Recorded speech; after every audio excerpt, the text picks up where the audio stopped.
আসসালামু আলাইকুম। আপনি দেখছেন BNN 24 লাইভ। আজকের প্রধান শিরোনাম, পাকিস্তান ইরান সীমান্তে নতুন করে বিস্ফোরণ, রাতভর আকাশ জুড়ে ড্রোন, রকেট ও লং রেঞ্জ মিসাইলের তাণ্ডব, সীমান্তের গ্রামগুলোতে আতঙ্ক, হাজারো মানুষ ঘর ছাড়ছে, আন্তর্জাতিক মহলের জোরালো নিন্দা, চাপ বাড়ছে দুই দেশের উপর, এবং কি ঘটছে গ্রাউন্ড জিরোতে। আমাদের এক্সক্লুসিভ রিপোর্ট, সেট র্যাপ এবং বিশ্লেষণ সবই থাকছে আজ। গত ৪৮ ঘণ্টায় পাকিস্তান ইরান সীমান্তে যে সংঘাতের আগুন জ্বলছে তাতে এখন যুক্ত হয়েছে লং রেঞ্জ অস্ত্র। ইরান দাবি করছে পাকিস্তানের ভেতরে থাকা একাধিক টেরর গ্রুপ টার্গেট করেছে তারা। ইসরায়েলকে লক্ষ্য করে ঝাঁকে ঝাঁকে মিসাইল ছুড়েছে ইরান। মূল টার্গেট তেল আবিব ও পূর্বাঞ্চল। আঘাত এনেছে ক্লাস্টার মিসাইলও। রাজধানীর জনবহুল এলাকায় ক্ষেপণাস্ত্র হামলায় প্রাণ হারিয়েছে একজন, আহত আরও ৪ জন। ক্ষতিগ্রস্ত একাধিক আবাসিক ভবন, দোকানপাট, রাস্তাঘাট। অন্যদিকে পাকিস্তান বলছে, সৌদি আরবে যুক্তরাষ্ট্রের ঘাঁটি লক্ষ্য করে জোরদার হামলা চালিয়েছে ইরান। আহত কমপক্ষে ১২ মার্কিন সেনা, এদের মধ্যে ২ জনের অবস্থায় আশঙ্কাজনক। ক্ষতিগ্রস্ত হয়েছে বেশ কয়েকটি রিফুয়েলিং এয়ারক্রাফট। এই নিয়ে ইরানের হামলায় মধ্যপ্রাচ্যের বিভিন্ন ঘাঁটিতে ৩ শতাধিক মার্কিন সেনা আহত হয়েছে, নিহত ১৩ সেনা।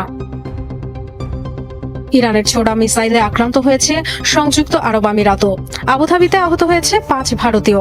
বাহরাইনে দফায় দফায় বাজতে শোনা যায় সতর্কতা সাইরেন। মিসাইলের আঘাতে আগুন ধরে যায় ২টি স্থাপনায়। ইরানি অভিযান অব্যাহত রেখেছে যুক্তরাষ্ট্র ও ইসরায়েল। ২টি পরমাণু স্থাপনা ও একাধিক ইস্পাত কারখানার পর বড় ধরনের হামলার শিকার তেহরানের খন্দা পানি গবেষণা কেন্দ্র। জানজানে যুক্তরাষ্ট্র ও ইসরায়েলের যৌথ হামলায় নিহত হয়েছে ৫ জন, আহত ৭ জন। শনিবার ভোরে হামলা হয়েছে তেহরান বিশ্ববিদ্যালয়ে। কারাজ, ইস্ফাহান, সিরাজ ও কেরমানশাহ অঞ্চলেও দফায় দফায় বিস্ফোরণের আওয়াজ পাওয়া গেছে। লেবাননে চলছে ইসরায়েল হিজবুল্লাহ ব্যাপক লড়াই। তেল আবিবের হামলায় প্রাণ হারিয়েছে এক লেবানিজ, আহত ৪ জন। বৈরুতের উপর দিয়ে যাওয়া ইসরায়েলি যুদ্ধবিমান লক্ষ্য করে সারফেস টু এয়ার মিসাইল ছুড়েছে হিজবুল্লাহ। গোষ্ঠীটির তৎপরতায় পিছু হটেছে লেবাননে অবস্থানরত ইসরায়েলি সেনাদের কয়েকটি দল। তেল আবিবের ২টি মার্কাভা ট্যাঙ্কও ধ্বংস করেছে হিজবুল্লাহ। এটি তাদের সার্বভৌমত্বের সরাসরি লঙ্ঘন।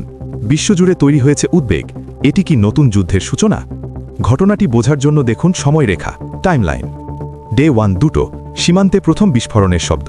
ডে 1 3:30, ইরান দাবি করে অপারেশন টার্গেট। ডে 2, পাকিস্তান সেনাবাহিনীর পাল্টা বার্তা, যে কোনো মূল্যে নিরাপত্তা রক্ষা করা হবে। ডে 2 নাইট, উভয় পক্ষের তীব্র গোলাগুলি। এখন দেখুন মানচিত্রে, এই সীমান্তেই সবচেয়ে ইসরায়েল ও ইরানের চলমান সংঘাত চতুর্থ সপ্তাহ গড়ানোর প্রেক্ষাপটে এই সমাবেশ হয়। সমাবেশে অংশগ্রহণকারীরা ফিলিস্তিন ও ইরানের পতাকা নাড়িয়ে স্লোগান দেন। অবিলম্বে ইরানে হামলা বন্ধের দাবি জানান তারা। কেউ কেউ সংঘাত বাড়লে ইরানের পাশে দাঁড়ানোর কথাও জানান। এই সমাবেশ মধ্যপ্রাচ্যে চলমান উত্তেজনার মধ্যেই হুতি আন্দোলনের ইরানপন্থী অবস্থানকে আরও স্পষ্ট করেছে।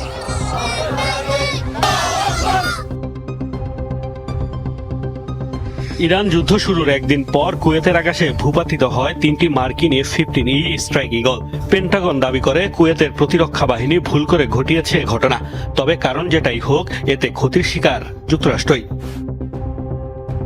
কুয়েতে 3টি যুদ্ধবিমান হারানোর পর ইরাকের আকাশে মুখোমুখি সংঘর্ষ হয় 2টি KC-135 রিফুয়েলিং বিমানের। সৌদি আরবে ইরানের মিসাইল ড্রোনের আঘাতে ক্ষতিগ্রস্ত হয়েছে একই মডেলের আরও 5টি আকাশযান।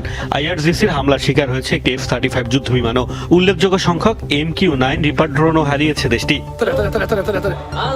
কৌশলী ইরান যুক্তরাষ্ট্রের প্রতিরক্ষা ব্যবস্থা দুর্বল করতে ব্যাপক হামলা চালিয়েছে রাডার সিস্টেমে। কাতার ও জর্ডানে 2টি রাডার ধ্বংস করেছে তারা। বাহরাইনে মার্কিন নৌবাহিনীর 5th ফ্লিট সদর দপ্তরে হামলায় 2টি স্যাটেলাইট কমিউনিকেশন টার্মিনাল এবং বেশ কয়েকটি বড় ভবন ধ্বংস হয়েছে।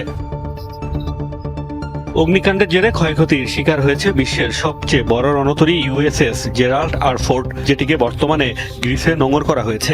বলা হচ্ছে মার্চের প্রথম 3 সপ্তাহেই রণক্ষেত্রে যুক্তরাষ্ট্রের প্রায় $3 বিলিয়ন ক্ষয়ক্ষতি হয়েছে। এ তো গেল কেবল রণক্ষেত্রে ক্ষয়ক্ষতির হিসাব। অপারেশন এপিক ফিউরির জন্য গত ডিসেম্বর থেকে মধ্যপ্রাচ্যে ব্যাপক সামরিক উপস্থিতি বাড়িয়েছে ওয়াশিংটন। ইরানে 9,000-এর বেশি স্থাপনাতে হামলা চালাতে কারিগরি অর্থ খরচ হয়েছে তাদের। যুদ্ধকালীন বিশেষ ভাতা সহ অন্যান্য ব্যয় হিসাব করলে যুদ্ধের 19 মার্চ পর্যন্ত যুক্তরাষ্ট্রের আনুমানিক খরচ $23 বিলিয়ন বেশি। সেনাদের মূল বেতন, প্রশিক্ষণ ব্যয়, সামরিক সরঞ্জামের ক্রয় মূল্য সহ অন্যান্য নিয়মিত ব্যয় এই হিসাবে রাখা হয়নি। বলা হচ্ছে স্বল্পমেয়াদী যুদ্ধের হিসাবে এটি মধ্যপ্রাচ্যে মার্কিন ইতিহাসের অন্যতম ব্যয়বহুল অভিযান। যুদ্ধ আরো দীর্ঘায়িত হলে দেশটির অর্থনীতিতে চাপ আরো বাড়বে বলে মত বিশ্লেষকদের। And they want victory. They want success. President হিসেবে দ্বিতীয় মেয়াদে দায়িত্ব গ্রহণের পর থেকেই ন্যাটোর প্রতি বিরাগ জানিয়ে আসছেন ডোনাল্ড ট্রাম্প। সামরিক জোটের সবচেয়ে বড় অর্থদাতা হয়েও নিজেদের কোনো প্রাপ্তি নেই বলে আক্ষেপ জানিয়েছেন দফায় দফায়। It should be won. Many wars are lost. এবার ইরান যুদ্ধ ঘিরে ঘটল সেই ক্ষোভের বিস্ফোরণ। মার্কিন প্রেসিডেন্টের আহ্বান বারবার উপেক্ষা করেছে ন্যাটো সদস্যরা। সাড়া দেয়া দূরে থাক, জোটের অনেক নেতাই অবস্থান নিয়েছেন যুক্তরাষ্ট্রের ইরান অভিযানের বিপক্ষে, যে কারণে সামরিক জোটের বিরুদ্ধে একের পর এক তোপ দাগিয়ে যাচ্ছেন Trump. A country is going to wipe somebody out, and they end. শুক্রবার মিয়ামির ব্যবসায়িক সম্মেলনে দেয়া ভাষণে যেন সব রাগ হতাশা উগড়ে দিলেন মার্কিন প্রেসিডেন্ট।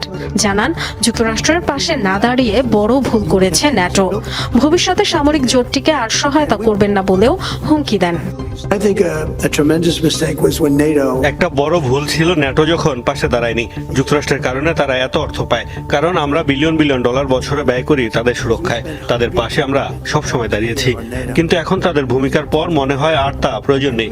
শুনতে ব্রেকিং নিউজ মনে হচ্ছে, আমারও তাই ধারণা। এটাই বাস্তবতা। তারা যদি আমাদের পাশে না দাঁড়ায়, আমরা কেন থাকবো? That sounds like a breaking story, yes, sir.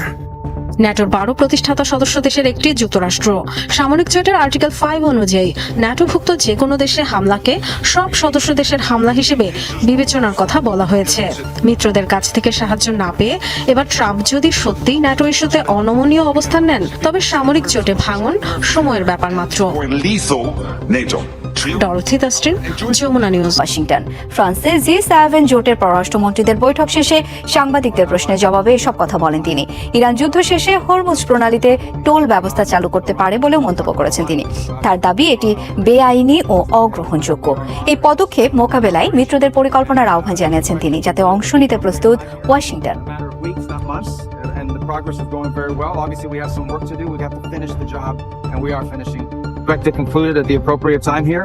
In a matter of weeks, not months. যুদ্ধ মন্ত্রণালয় বরাবরই বলে আসছে, আমরা নির্ধারিত সময় কিংবা তারও আগে অভিযান শেষ করার পথে এগোচ্ছি। এটি কয়েক সপ্তাহের মধ্যেই শেষ হবে, কয়েক মাসের প্রয়োজন নেই। আমাদের অগ্রগতি খুবই ভালো। স্পষ্টতই কিছু কাজ বাকি আছে, সেগুলো শেষ করতে হবে। আমরা কোনো স্থলবাহিনী ছাড়াই লক্ষ্য অর্জন করতে পারবো। আর এই মন্তব্য করেন তিনি। এ সময় চলমান কূটনৈতিক প্রচেষ্টায় অগ্রগতির ইঙ্গিতও দেন। উইটকফ জানান, চলতি সপ্তাহে হতে পারে সম্ভাব্য এই বৈঠক। সংকটের কূটনৈতিক সমাধানে যুক্তরাষ্ট্র প্রতিশ্রুতিবদ্ধ বলেও মন্তব্য করেন তিনি। মার্কিন এই প্রতিনিধি বলেন, মধ্যপ্রাচ্যে উত্তর কোরিয়ার মতো কোনো দেশ থাকতে পারে না, আর তাই ইরানের কাছে সমৃদ্ধ ইউরেনিয়াম থাকতে পারবে না। বেশি হামলা হয়েছে। স্থানীয়রা বলছেন, এত বিস্ফোরণ তারা আগে শোনেনি। এখন যাই ইসলামাবাদে, যোগ দিচ্ছেন আমাদের প্রতিনিধি। জি স্টুডিও। পাকিস্তানে এখন পরিস্থিতি অত্যন্ত উত্তপ্ত। সরকার জরুরি জাতীয় নিরাপত্তা কমিটির বৈঠক করেছে। সীমান্ত এলাকায় ট্যাঙ্ক, আর্টিলারি ও কমান্ডো মোতায়েন করা হয়েছে। লক্ষ লক্ষ মানুষ সোশ্যাল মিডিয়ায় যুদ্ধের আশঙ্কায় উদ্বেগ জানাচ্ছেন। ঘোষণা দেন ইউক্রেনের প্রেসিডেন্ট ভলোদিমির জেলেনস্কি। বৈঠকে মধ্যপ্রাচ্যে সামরিক উত্তেজনা বৃদ্ধি এবং ইউক্রেন যুদ্ধ নিয়ে আলোচনা করেন দুই নেতা। ইরান যুদ্ধের শুরু থেকেই মধ্যপ্রাচ্যের দেশগুলোকে সামরিক সহায়তা দেওয়ার ইচ্ছে প্রকাশ করেন জেলেনস্কি। তার সেই প্রস্তাব গ্রহণ করেছে সৌদি আরব সহ কয়েকটি দেশ। এসব দেশে এখন ইউক্রেনের 200 জনের বেশি সামরিক প্রযুক্তিবিদ কাজ করছেন। ক্রমশ জটিল থেকে জটিলতর হচ্ছে পারস্য উপসাগরীয় অঞ্চলের পরিস্থিতি। চলমান যুদ্ধের জেরে হরমুজ প্রণালী পুরোপুরি বন্ধ করে দিয়েছে ইরানের রেভলিউশনারি গার্ড, ফিরিয়ে দিচ্ছে একের পর এক জাহাজ। এমন অবস্থায় নতুনভাবে বিশ্বে মাথাচাড়া দিয়েছে প্রবল জ্বালানি সংকট। একদিকে ওমান, অন্যদিকে আরব আমিরাতের মাঝে মাত্র 20 মাইল প্রশস্ত হরমুজ প্রণালী। উপসাগরীয় অঞ্চলগুলো থেকে জ্বালানি পরিবহনে এই প্রণালী বাদে নেই কোনো বিকল্প পথ। এ তথ্য উঠে এসেছে বিশ্লেষকদের গবেষণায়। এক জায়গা থেকে আরেক জায়গায় পৌঁছাতে সৌর প্রণালী পার হতে হয় জাহাজগুলোকে। মোটা দাগে হরমুজের কোনো বিকল্প নেই। এক পাশে ইরান, অন্য পাশে ওমান ও আরব আমিরাত। জাহাজগুলোকে গন্তব্যে পৌঁছাতে এ পথ দিয়েই যেতে হবে। ত্রিমুখী যুদ্ধে বিবাদমান দেশগুলো তো বটেই, হামলার ঝুঁকিতে জ্বালানিবাহী জাহাজগুলো। তার উপর হরমুজ প্রণালী দিয়ে যাতায়াতের চেষ্টা করলে কঠোর পরিণাম ভোগ করতে হবে। শুক্রবার এই হুমকিও দিয়েছে IRGC। let's go back to the 1980s and the পশ্চিমা দেশগুলোর মতো কখনোই এত নৌক্ষমতা ছিল না ইরানের, তবে তারা প্রবেশে বাধা দেওয়ার কৌশলের উপর নজর দিয়েছে। উপকূলীয় যে কোনো জাহাজ বা ক্ষেপণাস্ত্রকে টার্গেট করার মতো যথেষ্ট সক্ষমতা রয়েছে দেশটির। পাশাপাশি ছোট নৌযানগুলো ব্যবহার করে পশ্চিমা জাহাজগুলোকে লক্ষ্যভ্রষ্ট করার কৌশলও খাটায় তারা। ইরানি ড্রোন আর সি মাইনের কথা আলাদাভাবে বলার কিছু নেই। through the most vulnerable areas. শুধু উপসাগরীয় দেশগুলোই নয়, চলমান টানাপোড়েনে ক্ষতিগ্রস্ত বহুকাল ধরে এই পথ ব্যবহারকারী ফ্রান্সের পাশাপাশি ইউরোপের বহু দেশ। ঝুঁকির মুখে অভ্যন্তরীণ অর্থনৈতিক স্বার্থ, আঞ্চলিক বন্ধুত্ব এবং জোটগত সম্পর্ক। বন্ধ হয়ে যেতে পারে বহু শিপিং ও জ্বালানি উৎপাদনকারী প্রতিষ্ঠান। They are negotiating. They're begging. আমরা আলোচনা করছি, কিছু করা গেলে দারুণ হবে। তবে তাদের ট্রাম্প প্রণালী খুলে দিতে হবে, মানে হরমুজ প্রণালী। ও ক্ষমা করবেন, ভুয়া সংবাদদাতারা জানাবে আমি ভুল করে ট্রাম্প প্রণালী বলেছি, তবে তা কিন্তু নয়। আমি বিশাল এক শক্তিশালী সামরিক বাহিনী গড়ে তুলেছি, যা মাঝে মাঝে ব্যবহারের প্রয়োজন পড়ে। ভেনেজুয়েলায় অভিযানে আমরা ব্যাপকভাবে সফল হয়েছি। এবার কিউবার পালা। আচ্ছা, ধরে নিন আমি এই কথা বলিনি। সাংবাদিকগণ দয়া করে আমার এই মন্তব্যটি এড়িয়ে যান। ধন্যবাদ। কিউবাই পরবর্তী লক্ষ্য হিসেবে শপথ নেন অভ্যুত্থানের নেতা বেলেঞ্জে শাহ। এর একদিন পরই আটক করা হলো সাবেক সরকার প্রধানকে। শনিবার তাদের পুলিশি হেফাজতে নেওয়া হয়। গত সেপ্টেম্বরের আন্দোলনে বিক্ষোভকারীদের উপর চালানো প্রাণঘাতী দমন অভিযানে জড়িত থাকার অভিযোগ তাদের বিরুদ্ধে। বিক্ষোভ চলাকালীন সহিংসতার তদন্তের দায়িত্বে থাকা একটি প্যানেল চলতি সপ্তাহে অলিকে বিচারের আওতায় আনার সুপারিশ করেছিল। গত বছরের সরকার বিরোধী আন্দোলনে মাত্র দুদিনে দেশটিতে অন্তত ৭৭ জন নিহত হয়েছিল। ছবি প্রকাশ করেছে হানজালা হ্যাক টিম নামের একটি হ্যাকার গ্রুপ। ফাঁস হওয়া ছবি ও ইমেলগুলো অনেক পুরনো, যার মধ্যে নেই কোনো গোপন সরকারি নথি, নিশ্চিত করেছে এফবিআই মুখপাত্র। এরই মাঝে এই ঘটনা নিয়ে শুরু হয়েছে তদন্ত। জড়িতদের পরিচয় শনাক্তে চলছে জোর তৎপরতা, যদিও এই বিষয়ে এখনো কোনো মন্তব্য আসেনি ইরানের পক্ষ থেকে। বেশ কয়েকটি যানবাহন ভারী বরফস্তূপের নিচে চাপা পড়ে। দ্রুত ঘটনাস্থলে পৌঁছে উদ্ধার কাজ শুরু করে ফায়ার সার্ভিস কর্মীরা। লাদাখের লেফটেন্যান্ট গভর্নর বিনয় কুমার সাক্সেনা বলেছেন, এই ঘটনার পর দুর্যোগ ত্রাণ বাহিনীকে সর্বোচ্চ সতর্কতায় রাখা হয়েছে। তুষারাবৃত পর্বত শৃঙ্গ ও পর্যটনের জন্য পরিচিত এই হিমালয় অঞ্চলে অতীতেও বেশ কয়েকটি তুষারধসের ঘটনা ঘটেছে। ইরান বলছে তাদের আক্রমণ ছিল ডিফেন্সিভ ও সীমিত।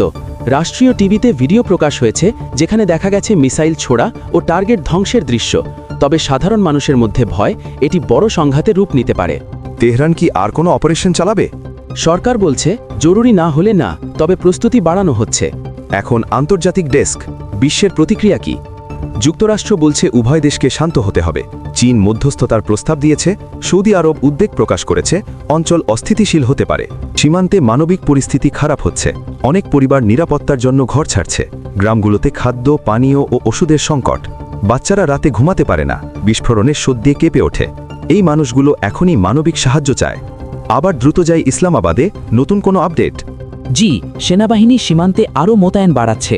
তেহরান? ইরান বলছে কোনো হামলা হলে তাৎক্ষণিক জবাব দেওয়া হবে। বর্তমান উত্তেজনা আঞ্চলিক নিরাপত্তার জন্য বড় হুমকি। বিশেষজ্ঞরা বলছেন কূটনৈতিক আলোচনায় পারে পরিস্থিতি শান্ত করতে। যে কোনো ভুল পদক্ষেপ দুঃখজনক পরিণতি আনতে পারে। এই ছিল পাকিস্তান ইরান সীমান্ত উত্তেজনার উপর আমাদের বিস্তৃত লাইভ কাভারেজ। ক্রমাগত আপডেট পেতে চোখ রাখুন BNN 24 লাইভে। আমি বিদায় নিচ্ছি, আল্লাহ হাফেজ।